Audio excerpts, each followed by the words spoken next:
Selamat siang semuanya. Pertama-tama, saya mengucapkan terima kasih kepada Bapak Dosen Arifin Muhammad selaku dosen mata kuliah Bahasa Indonesia karena telah memberikan kesempatan kepada kelompok kami untuk presentasi. Dan juga saya berterima kasih kepada teman-teman semua karena sudah hadir. Saya Risna Barusinulingga dengan nomor NPM 2150618 selaku moderator kelompok 6 kali ini, di mana kelompok kami akan membahas mengenai paragraf. Adapun rekan-rekan saya yaitu Dea Hendrayani dengan nomor NPM 2150606 dan juga Afina Isni Ajiati dengan nomor NPM 2150617. Untuk materi pertama akan dipaparkan oleh Dea Hendrayani. Di sini saya akan menjelaskan tentang apa yang dimaksud dengan paragraf. Jadi, paragraf adalah seperangkat kalimat yang tersusun logis, sistematis, yang merupakan satu kesatuan ekspresi pikiran yang relevan dan mendukung pikiran pokok yang tersirat dalam keseluruhan karangan. Menurut Dr. Jago Tarigan, dalam Kamus Besar Bahasa Indonesia, paragraf adalah bagian bab dalam suatu karangan, biasanya mengandung satu ide pokok dan penulisan yang dimulai dengan garis baru. Menurut penganalisaan beberapa sumber yang memberikan keterangan tentang paragraf, maka dapat disimpulkan bahwa paragraf adalah kesatuan kalimat yang mengandung gagasan yang tersusun secara sistematis untuk menyampaikan makna kalimat. Lalu di dalam paragraf juga terdapat struktur paragraf. Yang pertama yaitu ada paragraf terdiri atas transisi kalimat, ada kalimat topik, kalimat pengembang, dan kalimat penegas.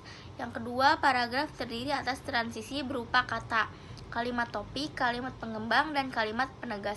Lalu yang ketiga ada paragraf terdiri atas kalimat topik, kalimat pengembang, dan kalimat penegas. Lalu yang keempat ada paragraf terdiri atas transisi berupa kata, kalimat topik, dan kalimat pengembang. Lalu yang kelima ada paragraf terdiri atas transisi berupa kalimat, yaitu kalimat topik, kalimat pengembang.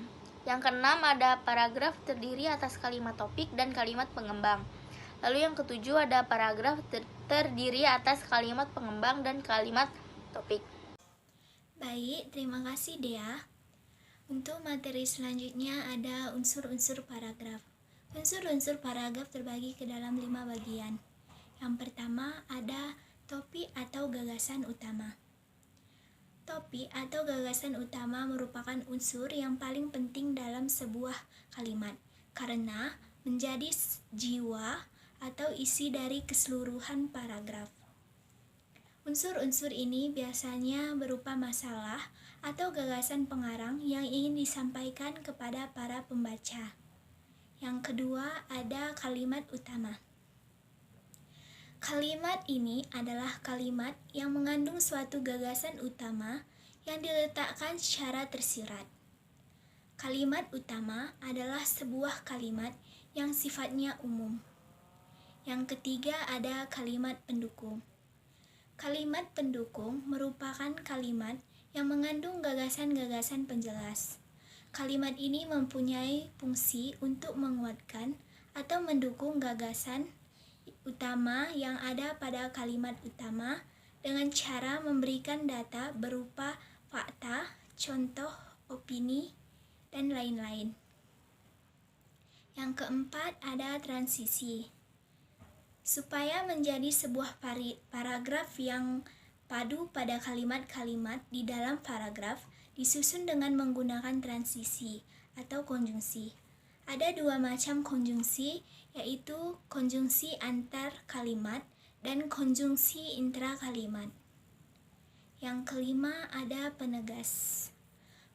Unsur ini tidak terlalu penting di dalam sebuah paragraf karena tidak semua paragraf mempunyai penegas. Fungsi dari penegas ini yaitu menambah daya tarik sebuah paragraf, menghindari kebosanan saat membacanya, dan sebagai penegas atau pengulang gagasan utama. Selanjutnya ada syarat-syarat paragraf. Syarat-syarat paragraf terbagi ke dalam 5 bagian juga. Yang pertama ada kesatuan. Kesatuan paragraf adalah sebuah kalimat yang membangun paragraf secara bersama-sama, menyatakan suatu hal atau suatu tema tertentu. Kesatuan di sini tidak boleh diartikan bahwa paragraf itu membuat satu hal saja. Yang kedua ada kepaduan. Kepaduan atau sering disebut koherensi adalah kekompakan hubungan antara suatu kalimat dan kalimat yang lain yang membentuk suatu paragraf kepaduan yang baik, tetapi apabila hubungan timbal balik antar kalimat yang membangun paragraf itu baik, wajar, dan mudah dipahami. Kepaduan sebuah paragraf dibangun dengan memperhatikan beberapa hal seperti pengulangan kata kunci, penggunaan kata ganti, penggunaan transisi, dan kesejajaran atau paralelisme.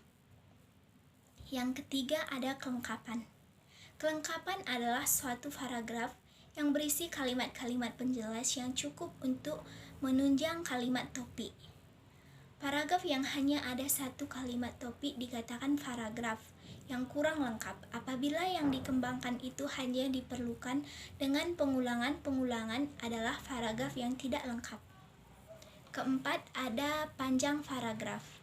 Panjang paragraf dalam tulisan tidak sama, bergantung pada beberapa jauh atau dalamnya suatu bahasa dan tingkat pembaca yang menjadi sasaran.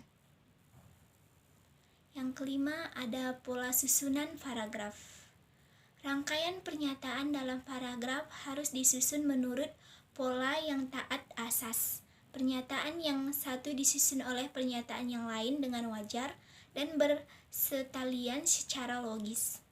Dengan cara itu, pembaca diajak oleh penulis untuk memahami paragraf sebagai satu kesatuan gagasan yang bulat. Pola susunannya bermacam-macam dan yang sering diterapkan dalam tulisan ilmiah.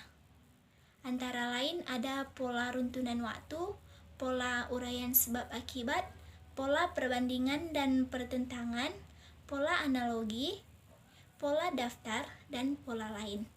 Untuk materi selanjutnya akan dipaparkan oleh rekan saya yaitu Afina. Terima kasih. Baik, terima kasih Risna. Di sini saya akan menjelaskan mengenai macam-macam paragraf. Yang pertama ada paragraf deskripsi. Paragraf deskripsi adalah salah satu paragraf yang berisi deskripsi dari beberapa objek untuk memberikan gambaran yang jelas tentang suatu objek agar para pembaca lebih mudah dalam membaca dan melihat objek itu sendiri. Ciri-ciri dari paragraf deskripsi diantaranya yang pertama ada representasi objek termasuk panca indera seperti bentuk, rasa, warna, suara, dan lain sebagainya. Kedua, ada jelaskan objek yang sangat jelas. Ketiga, banyak kata sifat ditemukan dengan menggunakan kalimat yang tinggi dan rendah. Kedua, ada paragraf argumentasi. Paragraf argumentasi adalah salah satu paragraf yang memiliki bentuk dan opini dari penulis, sehingga dapat memberi gambaran umum terhadap suatu topik. Ciri-ciri dari paragraf argumentasi diantaranya yang pertama, paragraf ini adalah non-fiksi atau penulisan ilmiah.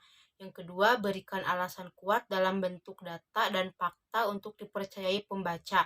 Ketiga, kesimpulan di akhir paragraf untuk memperkuat pendapat sebelumnya. Ketiga, ada paragraf persuasi. Paragraf persuasi adalah suatu paragraf yang berisi sebuah undangan atau panggilan kepada seseorang, sehingga hal ini bertujuan untuk membuat seseorang yang membacanya dapat percaya. Ciri-ciri dari paragraf persuasi yaitu gunakan bahasa yang menarik untuk mempermudah pembaca, gunakan kata-kata dengan undangan yang mudah meyakinkan seseorang, dan fakta-fakta harus membuat percaya apa yang disampaikan. Keempat, paragraf eksposisi. Salah satu paragraf yang berisi informasi yang memiliki bentuk sebuah pengetahuan atau berita, sehingga dapat memberikan informasi yang sangat jelas kepada pembaca. Ciri-ciri dari paragraf eksposisi, buku ilmiah atau non-fiksi, memiliki tujuan informatif, ditulis berdasarkan fakta atau hasil penelitian, dan tambahkan bukti dalam bentuk data seperti tabel, grafik, dan sumbernya.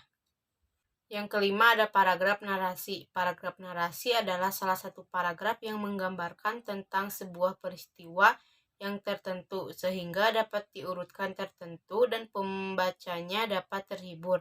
Ciri-ciri dari paragraf narasi adalah yang pertama memiliki karakter, konflik, dan pengaturan.